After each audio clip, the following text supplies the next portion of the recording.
Ana Ćurčić je pred ulazak u Zadrugu 6 otkrila neke detalje iz dugogodišnje veze sa sinom Moke Slavnića, Zvezdanom za kojeg tvrdi da je agresivan, da mu nije strano da digne ruku na ženu, te da će prebiti svoju devojku Anđelu Đuričić. Ana zbog njihove dece nije želela da otkriva šta je njoj Zvezdan sve radio, ali je istakla da ga dobro poznaje i da može da predvidi šta će on učiniti. Zvezdan će ubiti od batina Anđelu. Poznajem ga veoma dobro. Ne bih da pričam šta je sve bilo među nama jer imamo decu. Neću da ih potresam.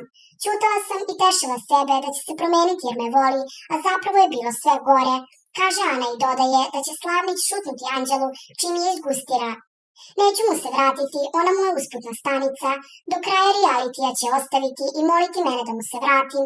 To se neće desiti jer nemam emocije prema njemu. Ubio je sve u meni, kaže ona. Ana dodaje da se Slavniću Anđela svidela još prošle godine. Zapazio ju je u prošloj sezoni realitija Zadruga. Govorio mi je da je ona dobra riba i da treba da pobedi. Hvalio je na sva usta, ali nisam mogla ni da sanjam da će biti sa njom. Pošto je neradnik kog sam izdržavala po ceo dan i noć je gledao Zadrugu dok sam bila na poslu. Radila sam u svom salonu lepote u Zemunu, a on je sedeo kod kuće. Ali ništa mi nije bilo teško da činim za njega jer sam ga volela. Dok je bio u zatvoru, čekala sam ga i brinula o njegovoj ćerki. Gledala sam je kao svoje dvoje dece. I njoj je teško zbog svega što je otac radi u realitiju kao i njegovoj majci.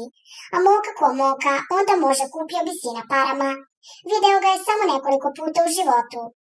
Ana ne krije da je teško što je Zvezdan posle 15 godina veze prevario i javno obrukao.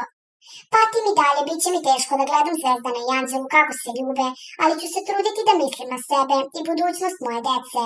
U reality sam ušla zbog para, ali i da osvestim Zvezdana. Želim da pružim podršku ženama koje muževi varaju. Biću jaka za sve njih, ispričala je Ana.